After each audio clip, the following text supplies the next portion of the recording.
Bem-vindos à aula 7 do nosso curso de controle de máquinas elétricas. Nós vamos abordar hoje os conversores estáticos utilizados para alimentar os motores de corrente alternada. Isso corresponde ao capítulo 11 do livro-texto.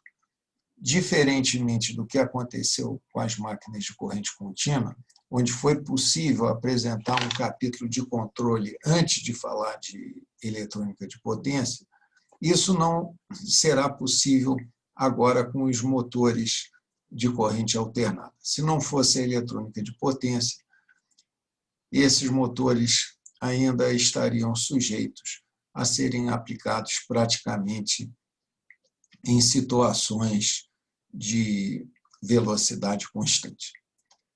O livro mostra, logo no começo, uma tabela muito ilustrativa, mostrando que agora a variedade é bem maior. Nas máquinas de corrente contínua, esses conversores, nós nos restringimos aos retificadores atiristores. No capítulo 9, o professor Leonardo chega ainda brevemente a falar nos conversores CCCC para alimentarem motores de corrente contínua. Mas praticamente termina nesses dois, ou os retificadores atiristores ou os conhecidos choppers. Com os motores de corrente alternada, a alimentação tem dois principais grupos.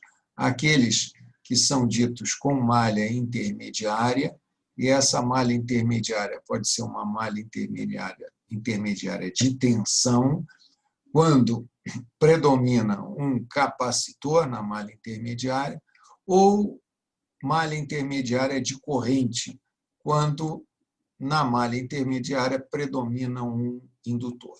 E ainda tem a conversão direta sem malha intermediária, que são os circunconversores ou os conversores matriciais. Mas, como essa própria tabela mostra, os motores com muito bom desempenho são servomotores ou motores para máquinas ferramentas ou para indústria de tecelagem, ou serão motores síncronos de ímãs permanentes ou motores de indução. E a potência mais baixa, e a ponte de conversor utilizado é uma ponte com malha intermediária de corrente contínua e usando IGBTs, que corresponde à terceira geração de dispositivos semicondutores de potência. Aqui está essa ponte de IGBTs, constituída por 6 IGBTs. O que se diz que o IGBT é a terceira geração? Que a primeira geração é de tiristores, que só permite condução num sentido. Na segunda geração, seriam os dispositivos que permitem condução e bloqueio, comando de condução e bloqueio, como seria um transistor de potência.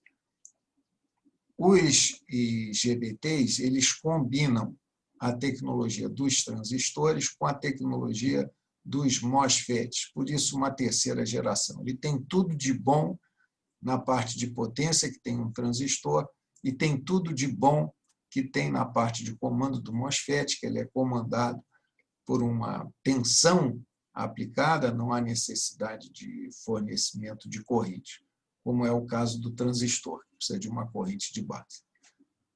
Pois bem, os IGBTs são realmente esse dispositivo mais empregado nos dias de hoje para os acionamentos eletrônicos de alto desempenho.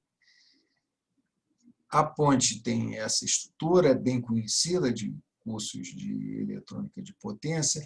Esses diodos em antiparalelo são necessários para permitir a condução de corrente nos dois sentidos aqui dessa chave.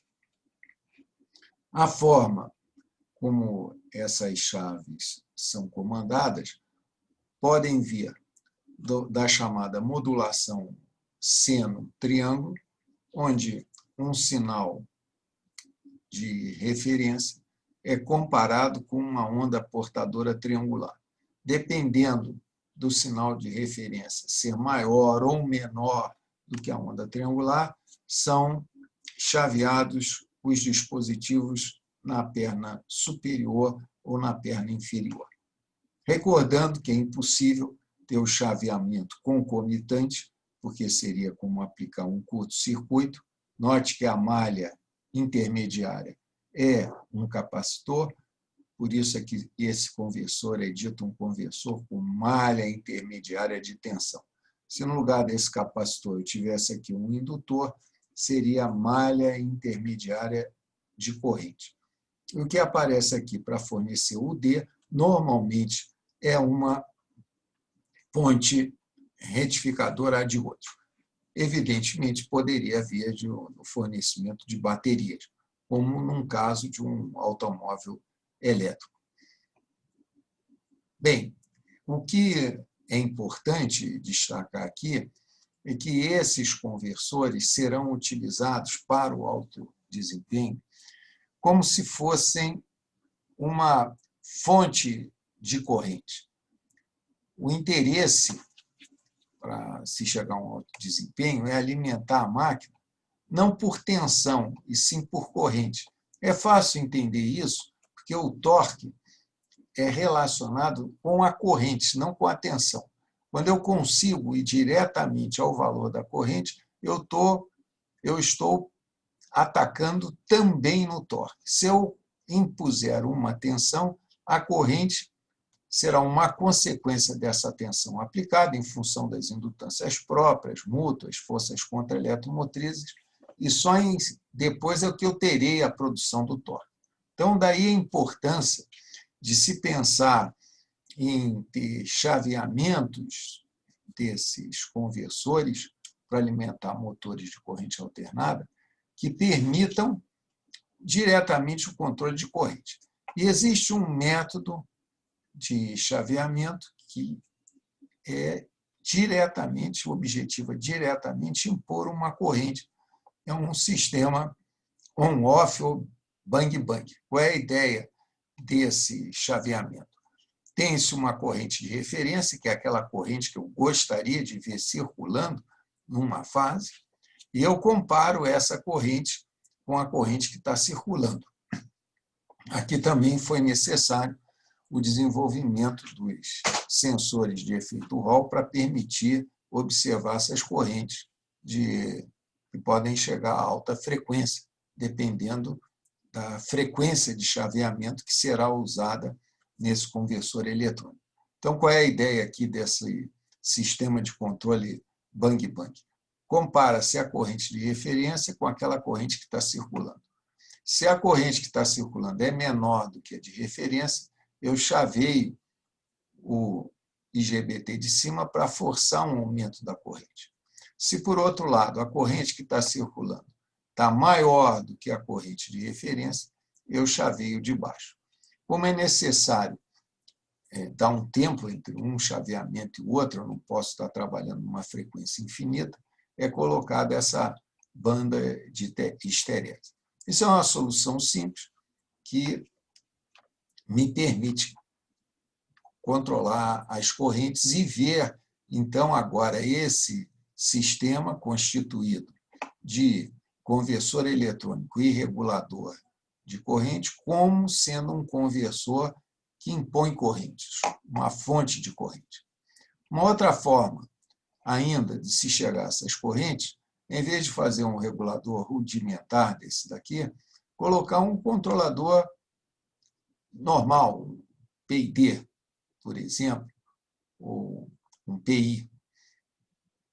O PID não seria conveniente de forma alguma, porque, como se sabe, quando existe um circuito chaveado, e é o nosso caso, não deve existir parcela derivativa. A parcela derivativa é nervosa e poderia levar a um comportamento inesperado desse conversor. Isso tudo não tem descrito no livro do professor Leonardi, mas se encontra no meu livro, que eu coloco como uma segunda referência para o curso, e onde tem um capítulo dedicado a controle. É interessante, quem não tem uma boa base ou está precisando recordar de controle, ler esse capítulo, onde eu resumo os métodos tradicionais, resposta em frequência, lugar das raízes, e também apresento aquele método do Kessler, que é muito usado no livro. E também apresenta esse problema de parcelas derivativas em reguladores, se existe um circuito chaveado como atuador, que isso daí não é permitido. Bom, isso tudo para dizer que uma outra alternativa a esse comando bang-bang, ou on-off, seria colocar um regulador linear, um PI, por exemplo, e a saída do regulador PI é que serviria de referência para um circuito de chaveamento PWM seno triângulo, por exemplo. Os resultados mostrados pelo livro realmente apresentam uma grande diferença. Então, na figura 11.5, o livro apresenta duas situações, uma situação sem carga e uma situação com carga, onde é imposta uma referência de corrente. Nota aqui que a referência de corrente é sem carga, baixa, 20 amperes. Aqui é outra escala, parece que é igual, mas é outra escala, 200 amperes, em situação de carga máxima. E aqui é o comportamento da corrente, essa corrente que está circulando aqui na fase, para a situação sem carga, o chaveamento bang-bang dá um ruído muito grande, mas quando está nas correntes mais elevadas, esse ruído fica atenuado, o ripple fica atenuado no meio do elevado valor de corrente que tem que circular. Agora, o resultado é muito melhor com um controlador linear, aquele que compararia corrente de referência com a corrente que está circulando, em vez de entrar nesse regulador rudimentar, seria um regulador PI, a saída do regulador PI seria um sinal de referência encaminhado para um chaveamento PWM seno triângulo. O resultado mostra que a corrente é bem de maior qualidade, o que, para controle, evidentemente, vai ter um efeito. Esse capítulo ainda do livro apresenta uma outra técnica de chaveamento, diferente do chaveamento seno-triângulo, e que pode levar a resultados ainda melhores. É o chamado chaveamento vetorial, para o qual eu vou dedicar aqui algumas palavras para facilitar o entendimento de vocês. Percebam que aqui está representada exatamente aquela ponte anterior, só que a chave, os IGBTs, representado dessa forma, como a opção de conectar para um lado ou conectar para o outro. Ou seja, eu estou nesse ponto, posso conectar T1 ou posso conectar T4. A mesma coisa para o segundo ramo, a mesma coisa para o terceiro ramo. E o que eu quero produzir são essas tensões terminais.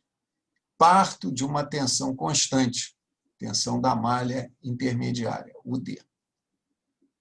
É fácil verificar que os vetores espaciais que vão ser formados, e lembrem-se que o vetor espacial é pegar a tensão da fase 1, é elevado a J0, tensão da fase 2 é elevada a J2π sobre 3, tensão da fase 3 é elevado a J4π sobre 3.